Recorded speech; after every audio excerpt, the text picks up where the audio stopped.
పరిశుద్ధ గ్రంథమైన బైబిల్ గ్రంథము తల్లిదండ్రులు బిడ్డలను తమ పిల్లలను ఆశీర్వదించే వారిగా ఉండాలని చెప్తుంది. తల్లిదండ్రులు ఆశీర్వాదము పిల్లల యొక్క ఆధ్యాత్మికమైనటువంటి భవిష్యత్తుకు, శారీరకమైనటువంటి శ్రేయస్సుకు మరి ముఖ్యమైనటువంటి చర్యగా చిత్రీకరించబడింది.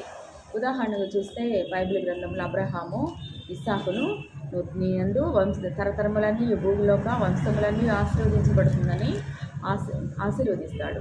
అదేవిధంగా మరి ఇస్సాకు కూడా వృద్ధుడైనప్పుడు ఏశావుకు చెప్తాడు, నేను వృద్ధుడను, నా మరణ దినము నాకు తెలియదు కాబట్టి నిన్ను నేను ఆశీర్వదిస్తాను అని చెప్పి, నేను చావక మునుపు నిన్ను నేను ఆశీర్వదించినట్లు అంటాడు.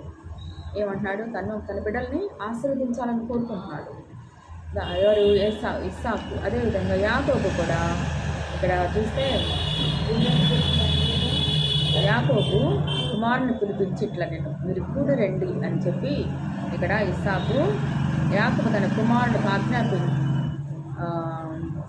ఆజ్ఞాపించి ఇక్కడ వీళ్ళందరినీ కూడా యాకోబు ఆశీర్వదిస్తాడు. తన 12 మంది గోత్రాల కర్తలను ఆశీర్వదిస్తాడు.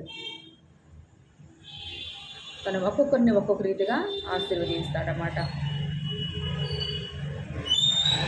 ఇవన్నీ అని ఇశ్రాయేలు 12 గోత్రములు వారి తండ్రి వారిని దీవించుచు వారితో చెప్పినది ఇదే. ఎవరి దీవెన చెప్పిన వారిని దీవించాడంట యాకోబు. తన 12 మంది కుమారులను ఎవరికి వచ్చే దీవెన చెప్పిన వారిని ఆశీర్వదించాడు. యాకోబు తన కుమారులను ఆశీర్వదిస్తాడు. ఇది ప్రవచనాత్మకమైన అంతర్దృష్టితో కూడినది. అలాగే యాకోబు ఆశీర్వదించినట్టు అబ్రహాము ఇస్సాకును ఆశీర్వదిస్తాడు. ఈ ఆశీర్వాదాలు చాలా శక్తివంతమైనవి. బిడ్డల పట్ల దేవుని ప్రణాళికలు, ఆయన ఉద్దేశాలు నెరవేర్చుటకు ఈ మాటల ద్వారా వెల్లడి అవుతాయి.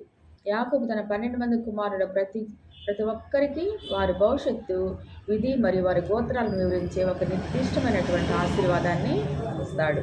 అబ్రహాము ఇస్సాకును ఆశీర్వదిస్తూ తరతరములు ఆశీర్వదించబడే ఆశీర్వాదానికి ఒక నమూనాను చూపిస్తాడు.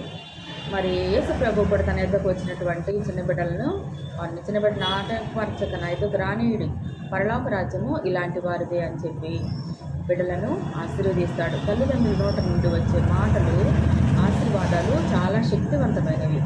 తల్లిదండ్రుల యొక్క ఆధ్యాత్మిక ఆశీర్వాద శక్తి పిల్లల జీవితంలో దేవుని చిత్తాన్ని నెరవేర్చుతుంది. ప్రతిరోజు క్రమం తప్పకుండా బిడ్డలను ఆశీర్వదిద్దాం.